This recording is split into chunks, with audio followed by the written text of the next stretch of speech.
Como surgiram as primeiras fábricas e também como era a vida antes das fábricas? Essas perguntas serão sanadas ao longo desse vídeo e será mostrada de uma forma muito simples, para que você venha entender de fato como as fábricas mudaram o mundo. E um outro fato muito curioso também foi como a Segunda Guerra Mundial mudou o rumo das fábricas, mudando todo o modo operante dos seus processos produtivos industriais. Fala galerinha boa, cheguei no estilo Taco Bell e para quem não me conhece, eu me chamo Thiago Bertolino, seja bem-vindo ao meu canal, sou eu Bertolino. O processo de fabricações incrível e também satisfatórios são bem legais de se ver, mas até chegar nesse ponto de satisfação aí, muitas coisas lá no passado tiveram que acontecer. Mas antes que esse vídeo seja de fato destrinchado, eu vou propor uma meta bem fácil para você aqui, um desafio que eu acredito que você vai me ajudar bastante. Me ajuda aí com uma metinha de 35 likes, conto com a sua ajuda nessa empreitada aí, 35 likes apenas. E caso não seja um inscrito, se inscreva aí para dar aquele apoio moral no meu canal aqui, estamos entendidos? Lembrando que você fazendo essas pequenas ações vai me incentivar a produzir muito mais conteúdos parecidos com esse. E um outro aviso também é que se você pretende produzir vídeos para o YouTube, trabalhar com o YouTube, porém tem uma dificuldade e não sabe muito bem por onde começar, fica tranquilo meu parceiro, pois nesse vídeo aqui ó, eu explico muito detalhado como é o processo de se criar um vídeo do zero. Fazer vídeo para o YouTube é pura técnica, qualquer um pode aprender, basta desenvolver essa técnica. Se você for uma pessoa determinada, você vai pegar fácil esse esquema de produzir vídeos para o YouTube. Então de fato, para você saber como que eu consigo viver de YouTube e como eu consigo ganhar uma graninha no YouTube, clica no link na descrição. Mas aí meu parceiro, só clica depois que esse vídeo aqui acabar, hein? Não clica agora. Bom, acho que não posso impedir você. Recados dados, solta minha vinheta de 3 segundos de humilde. Sou eu Bertolino. Sou eu Bertolino. E hoje você vê várias máquinas incríveis trabalhando, porém você nunca parou para pensar como que é o desenvolvimento dessas máquinas trabalhando? Porém, meu parceiro, você nunca parou para pensar aqui no processo de fabricação desses maquinários. Ou também você nunca parou para se perguntar quando e como começou o processo da produção industrial. Okay guys, I've been waiting 20 years for this, just like we practiced, no mistakes. Ready? É uma pergunta legal de se fazer, por quê? Porque todo o processo industrial é um conto maneiro para se explicar. É divertido explicar como é que tudo isso começou. Fica nesse vídeo aí para você entender detalhadamente como é que foi esse processo todo aí, hein? Esse rostinho lindo aqui que vos fala vai explicar tudo bem detalhado para você, então só cola no vídeo. Que é muita mentirada aqui, tem que falar aqui. E para eu te colocar nessa fascinante história das fábricas, eu aqui preciso te explicar um conceito muito simples. Pois há indícios, há relatos que nós homens somos produtivos desde a pré-história. Nós homens somos produtivos por natureza. Calma que você já vai entender o porquê que eu estou falando isso. Estão entendidos? Pois tudo começou quando os nossos ancestrais começaram a desenvolver armas de caças. Um bom exemplo disso eram as lanças. Agora pensa aqui comigo aqui, ele desenvolveu uma lança ali para matar uma onça, um gambá ou até mesmo uma capivara. Aí o outro amiguinho dele aí falou: "Ei, meu parceiro, o que você tá fazendo aí?" "Ah, eu tô fazendo uma lança aqui, meu amigo." Ele falou: "Ó, eu boto uma pedra aqui, afino aqui, deixo o negócio mais pá, mais pô e pronto." Aí o amigo dele olha a lança: "Pô, genial essa parada aí, hein? Vai ajudar os amigos também com isso aí?" Aí ele acaba criando uma linha de produção, várias lanças, pra divulgar ali pros amigos e pros parceiros ali. Deu pra entender porque nós homens somos produtivos desde lá do passado?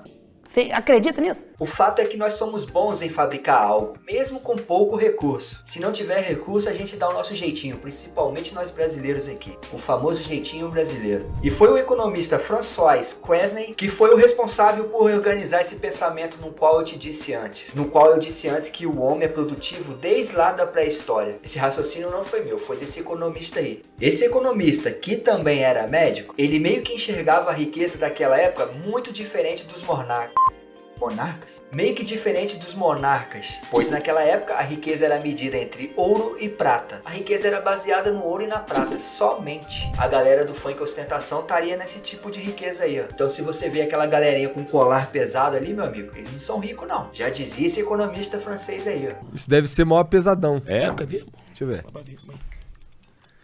E esse conceito de riqueza baseado no ouro e na prata era chamado de metalismo. Como eu tinha dito antes, no qual o ouro e a prata eram verdadeiros símbolos de riqueza. Mas o economista meio que olhou para os monarcas, ele olhou e falou assim, ó, não é bem assim não, meu irmão. A riqueza não pode ser baseada desse jeito aí não. Para mim, esse ouro e essa pratinha que você tá usando aí, rei, Para mim é um símbolo de riqueza somente. Vocês podem até considerar ostentação, mas é somente isso. Esse economista francês ficou famoso por pensar dessa maneira. E de fato esse francês aí estava certo em meter o louco ali, mandando essa pra geral lá. Ok, você viu que o francês ali meio que bateu de frente com a realeza, né? Agora eu preciso explicar o que esse francês economista de fato defendia. Pois na sua visão, ele dizia que a agricultura era fundamental para o desenvolvimento de um país. Ele cantou a bola e mostrou de fato para os reis lá como é que se cresce. Somente desse jeito. Ele levantou a bandeira da agricultura. Embora hoje em dia se pareça um conceito bem simples de se gerar riqueza, vai falar para os reis daquela época lá. Naquela época eles não dominavam esse assunto não. Sendo assim, a agricultura estava longe de ser algo para ser implementado naquela época. E olha como era simples o conceito desse economista. Vamos fazer de conta que você é o rei da França e adora comer cenouras. Aquele bolinho de cenoura maroto que todo mundo gosta. E por falar em bolo de cenoura, comenta aqui se você gosta de bolo de cenoura. E vamos fazer de conta que a cenoura que o rei gosta precisa vir lá da Bolívia. Uma vez que você não tem cenouras plantadas ali no seu quintal e nem ao redor de onde você mora. E a ideia do economista era o seguinte: se você tem algumas terras produtivas no qual aceita que a cenoura cresça e desenvolva nessa terra, que tem uma terra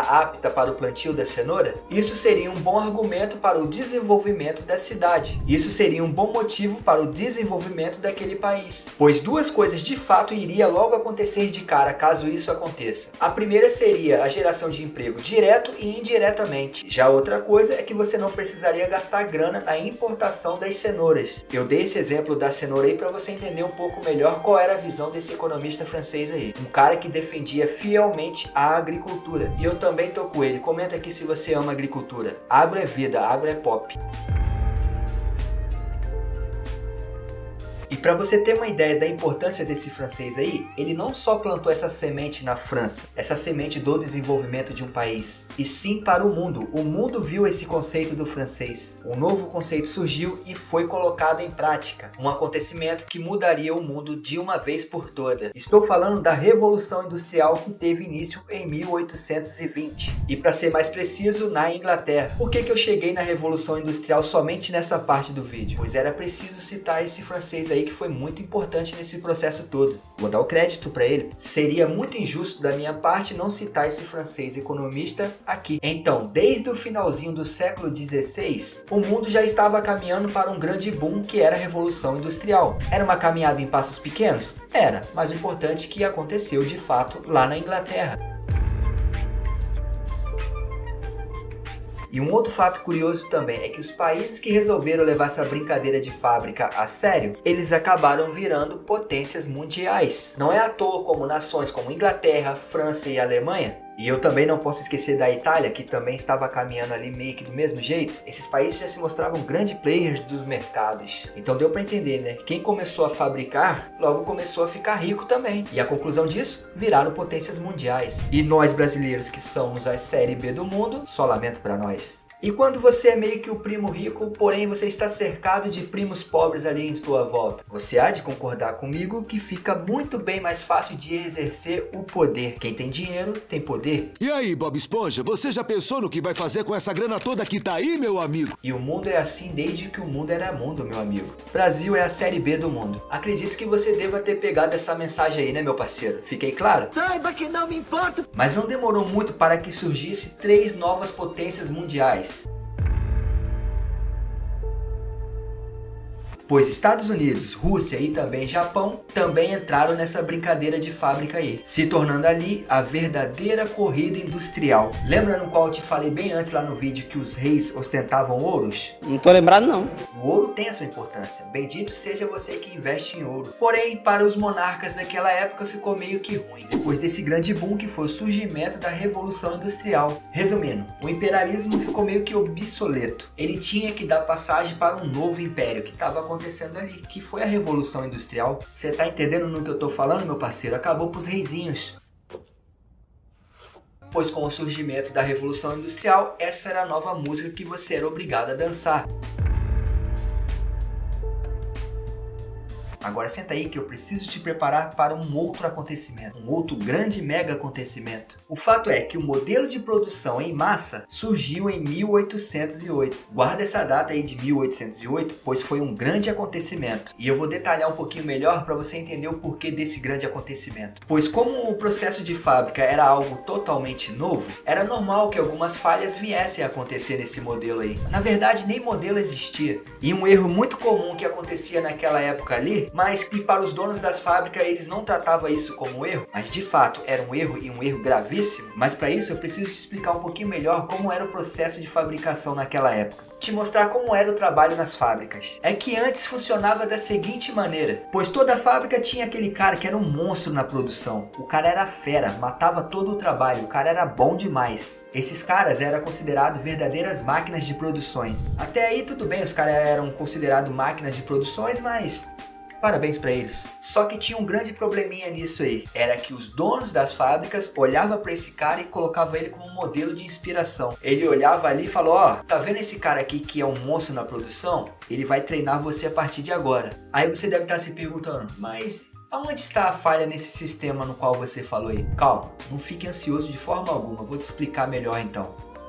É que todo lugar você precisa ser treinado, certo? Até aí tudo bem. Só que como não existia um modelo de fabricação, os caras pegavam um monstro ali e falavam, ó, você tem que trabalhar nesse ritmo aqui, ó. Esse aqui é o seu ritmo. Sendo que não funciona bem assim. Cada um tem o seu ritmo. Cada um tem sua estrutura de trabalho. Se aquele cara era muito bom pra ele na produção, palmas pra eles. Mas cada corpo age de uma forma diferente. Calma, eu acredito que você ainda não pegou muito bem o conceito, mas você já vai pegar o conceito. Eu garanto. E a grande consequência disso era que depois que o jovem ali era treinado, ele não conseguia acompanhar o ritmo daquele funcionário antigo, considerado uma super máquina de produção. Então era um modo de fabricação que dependia muito de pessoas. Dependia muito de pessoas super máquinas, super dotadas. Dotadas, você sabe que é dotadas na fábrica, né? Porque você e eu somos mais chegados do que irmãos. Definitivamente era um modelo falho. Ok, mas onde que eu quero chegar com isso? É muito simples aonde eu quero chegar, pois o processo de produção daquela época nas fábricas eram desorganizados. Não existia um modelo padrão ainda. Era tudo uma bagaça só, uma torre de Babel. Imagina o tanto de acidente que deveria ocorrer nesses lugares. Definitivamente eu acredito que era uma casa da mãe Joana. Não, senhor. Não, senhor. Então, era um modelo totalmente desorganizado e que dependia de homens que eram considerados super máquinas e não era todo mundo que tinha esse potencial. Isso de fato foi mostrado que era uma grande falha. Mas como eu tinha dito antes, tudo era muito novo no modo operante daquela época. Era um modelo totalmente novo. Um modelo no qual que nem existia um modelo, é claro. Mas agora está na hora de um outro grande acontecimento. Pois lá nos Estados Unidos, um cara conseguiu identificar esse problema. Tudo aquilo que eu tinha falado antes para você, ele olhou e observou e falou, tá dependendo muito de um cara que produza muito. Tá dependendo muito da mão de obra humana. E de uma mão de obra muito forte e produtiva. Aí ele olhou e falou assim, rapaz, temos que mudar isso aqui. E esse carinha no qual eu tinha dito antes, talvez você não conheça pelo primeiro nome. Vou perdoar você por isso, ok? Mas que sem sombra de dúvida, o sobrenome eu acredito que você conheça sim. Afinal, estou falando de ninguém mais e ninguém menos que o Henry Ford. Trata-se do engenheiro mecânico fundador da Ford. Provavelmente alguém da sua família deve ter um carro desse modelo. Comenta aqui qual é o modelo de carro que a sua família tem ou que você tem. Pois o Henry Ford teve um papel muito importante no mundo da indústria. E para ser mais claro ainda, no modelo de linha de produção. Pois o Henry teve uma sacada genial ao observar os problemas que as fábricas lá da Europa estavam todas elas cometendo, que era dependências de super-homens para a execução de algumas tarefas. Ele olhou para esse modelo totalmente organizado e falou, aí meu parceiro, isso aqui não tá certo não.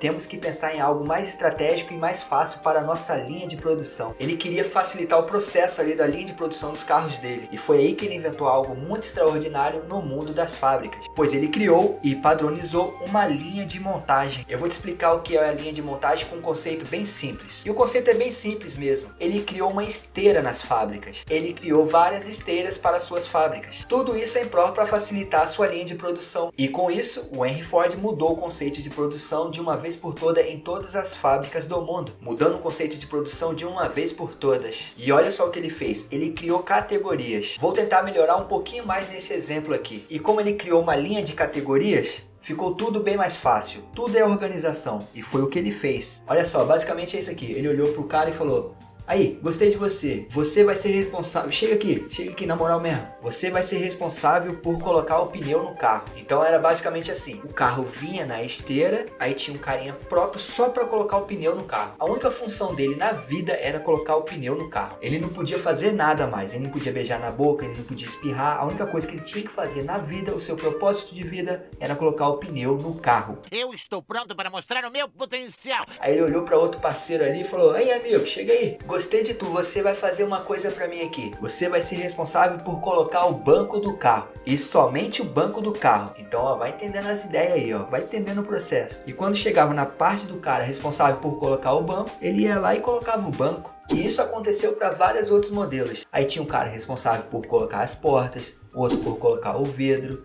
e assim sucessivamente. Então lá na Europa, os caras acabavam fazendo tudo, eles eram super máquinas. Mas o Henry viu e falou assim: não, tá errado isso aqui, vamos organizar a nossa casa. Em vez de você ir até o carro vem até você. Hoje você vendo isso, esse conceito até parece simples, e é simples. É que era uma outra época, entendeu? As coisas eram muito mais simples, não tinha internet. Mas na época não tinha esse modelo, não tinha esse conceito. Era tudo a casa da mãe Joana. Que o conceito é basicamente simples. O produto chega até você, você não vai até o produto. Você não precisa ir até o produto. É um conceito muito simples, que o Ford meio que ali padronizou.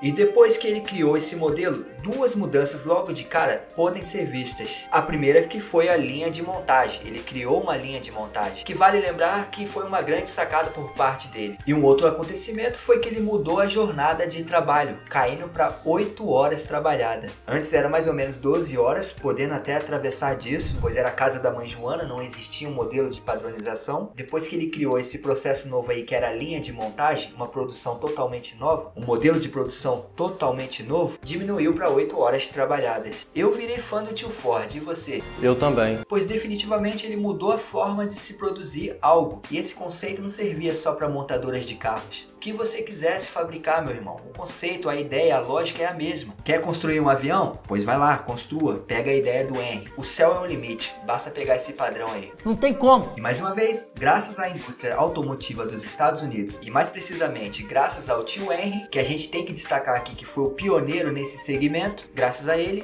todas as fábricas do mundo pôde organizar a casa de uma forma melhor, que era pegar o conceito de linha de produção do tio Ford. Todas as fábricas do mundo passaram a criar uma linha de produção em massa graças a esse conceito. Então veja a importância dele, ele precisa ser mencionado sempre, cara. A importância dele é muito importante. Ficou bem isso? A importância dele é muito importante. Esse modelo de produção já estava pré-estabelecido nas maiores fábricas do mundo. Aí passados-se alguns anos, um outro acontecimento mudou o rumo do mundo novamente. Pois como eu tinha dito antes, ele criou ali um segmento de linha de produção, tudo estava legal, tudo estava muito bacana, tudo estava ok. Mas depois desse acontecimento, poucas coisas mudaram. A ideia já estava implementada. E mais uma vez, nunca esqueça do tio Henry Ford, senão vou mandar buscar você, meu parceiro. Agora voltando a esse novo grande acontecimento, pois foi no dia 1º de setembro de 1939 que a Segunda Guerra Mundial se mostrou para o mundo. Você vai ver que vai acontecer uma treta muito louca aí, hein? E eu já vou logo falando da Alemanha. E você já vai logo me perguntar, mas o que a Alemanha tem com isso? E eu vou rebater para você, calma, tá muito ansioso, pois os nazistas, como todos nós sabemos, eram alemães. Até aí, tudo bem, tudo normal. E que por sua vez era liderado por esse carinha aí, no qual não posso dizer o nome para não dar treta aqui no YouTube. E sabe você o que esse carinha aí fez? Qual foi a grande sacada dele? Como eu tinha dito antes, a Alemanha já era uma grande potência mundial. A Alemanha sempre foi um país rico. Depois das fábricas, então, aí o negócio ficou, ó, nas alturas. E como eu também tinha dito antes, a guerra já estava começando. E esse camarada aí, que é o líder da parada toda, chegou nas grandes fábricas alemãs, porque ele não chegou com proposta não, ele já chegou impondo a bagaça toda. Na Alemanha tem a Volkswagen, tem a BMW e outras fábricas que você deva conhecer também, né? Olhou para a fábrica e falou assim, nossa, que fábrica linda, né? Vocês têm uma linha de produção genial, eu amei, eu adorei. Aí ele chegava pros donos da fábrica e falava, ó, você sabe que a gente tá em guerra aqui, né? O negócio tá tenso aqui, né? O mundo tá vindo pra cima da gente com tudo. E aí, o que a gente vai fazer? Ele nem esperava a resposta. Ele chegou e falou aqui, ó. Hoje vocês criam um carro, certo? Sim, nós criamos aqui, ó, carro de qualidade. Pois bem, esquece disso.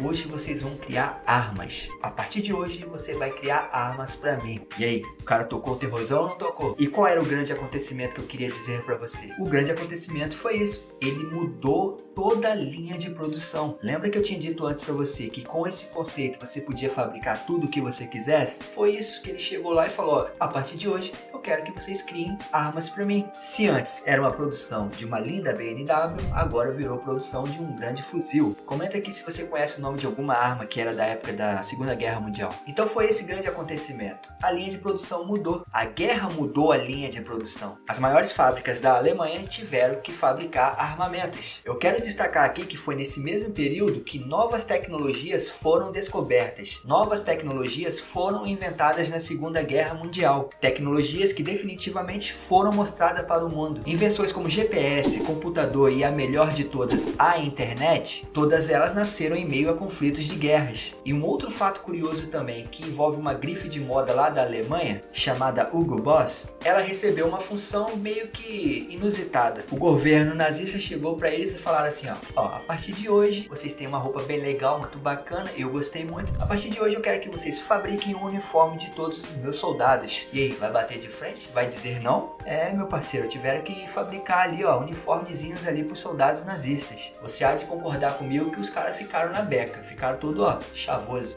Eu vou ficando por aqui, mas me mata uma curiosidade minha aqui. Você já trabalhou em fábricas? Conhece alguém que já trabalhou em fábricas? Deixa aqui nos comentários aqui. Ah, outra coisa, se você tiver sugestão de vídeos, só deixar nos comentários também. Eu vou estar lendo com o maior prazer. E uma dúvida aqui, o que você prefere? Fazer esforços repetitivos lá nas fábricas do Japão? Ou por que não, uma fábrica em qualquer parte do mundo, porém ganhando muita grana e também muita qualidade de vida? Ou você prefere trabalhar como médico ou advogado aqui no Brasil e viver no estresse e medo e aflição constante? Vou deixar esse dilema com você, esse BO não é meu. Responde aqui o que você acha disso. Prefere trabalhar no Japão ou ser um médico ou um advogado aqui no Brasil e viver no estresse e com medo da violência que tem aqui no país? Só deixa aqui nos comentários.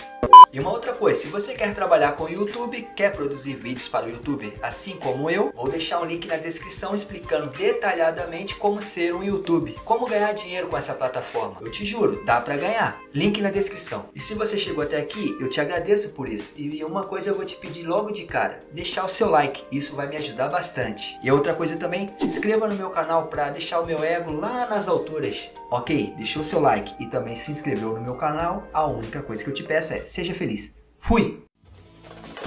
O Bertolli, o Bertolli.